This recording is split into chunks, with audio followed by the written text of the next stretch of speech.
ജീവിതത്തിലെ പ്രധാനമായ ചില സംഭവങ്ങളുണ്ട്, ചില പല അനുഭവങ്ങളുണ്ട്.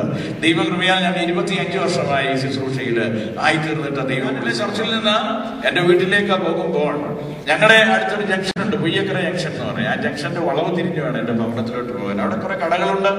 ഞാൻ തിരിയുമ്പോൾ അവിടെ ഒരു ചായക്കടക്കാരുണ്ട്, രാജപ്പൻ എന്ന അദ്ദേഹത്തിന്റെ വീട്. അദ്ദേഹം പറഞ്ഞു ഉപദേശിച്ച് നിൽക്കണേ എന്ന് പറഞ്ഞു. ഞാൻ വണ്ടി നിർത്തി എന്നോട് പറഞ്ഞു ഇവിടെ വരെ ഒന്ന് വന്നിച്ചു പോകണേ.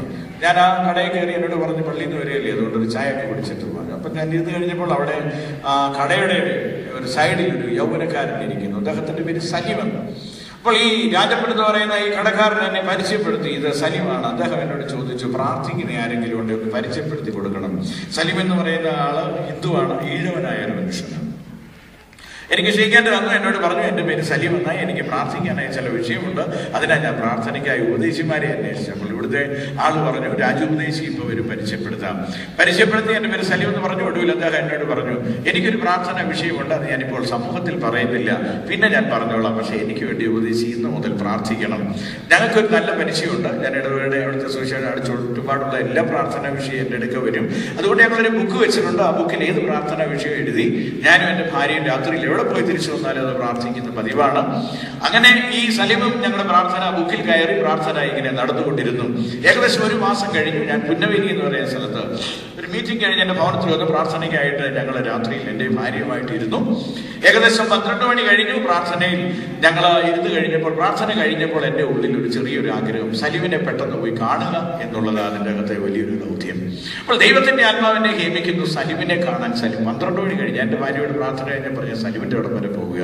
ഭാര്യ എന്തിനാ പോണെ പറഞ്ഞു. ഞാൻ പറഞ്ഞു ദൈവത്തിന്റെ ആത്മാവിനെ ഹേമിക്കുന്നു സലീമിനെ കാണാൻ. എന്നോട് എന്റെ ഭാര്യ പറഞ്ഞു ഇനി പാതിരായിക്കൊരു സുവിശേഷ വേല വേണം. ഞങ്ങൾ നമ്മുടെ ഒരു കണ്ടീഷൻ ഉണ്ട്, ഒരിക്കലും വേലയ്ക്ക് തടസ്സം പറയാനായി ഒക്കെയില്ല.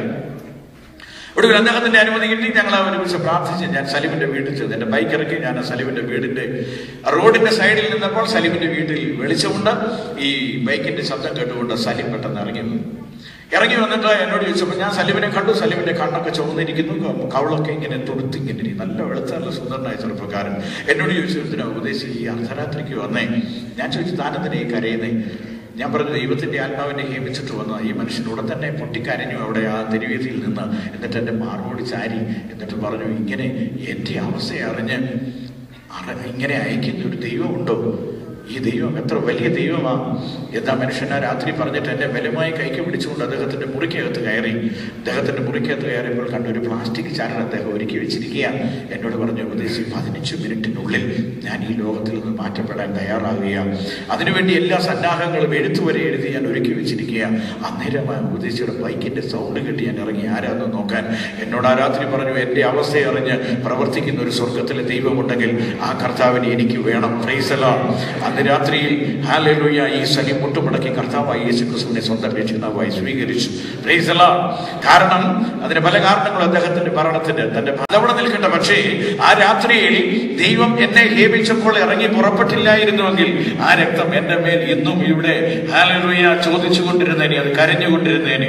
അപ്പോൾ ഒരു കാര്യം ഓർക്കണം, ദൈവം തെരഞ്ഞെടുക്കപ്പെട്ട ദൈവത്തിന്റെ പൈതൽ ഏൽപ്പിക്കുന്ന ദൗത്യം ഏത് സമയത്തും വിശ്വസ്തയോടെ ചെയ്യാൻ തയ്യാറായിരിക്കണം. Praise the Lord. ക്രിസ്തീയ പ്രവർത്തനം ചെറുതോ ചെറുതും വലുതും അതിന് യാതൊരു നാണക്കേടും വേണ്ട. ഭാവിരിക്കണമെങ്കിൽ ഭാവിരിക്കണം, വെള്ളം കൊടുക്കണമെങ്കിൽ വെള്ളം കൊടുക്കണം. എന്ത് ചെയ്താലും പ്രൈസ് ദി ലോർഡ് സ്വർഗ്ഗത്തിലെ ദൈവം അതിനുവേണ്ടി പ്രതിഫലം നൽകിക്കോളും. Praise the Lord.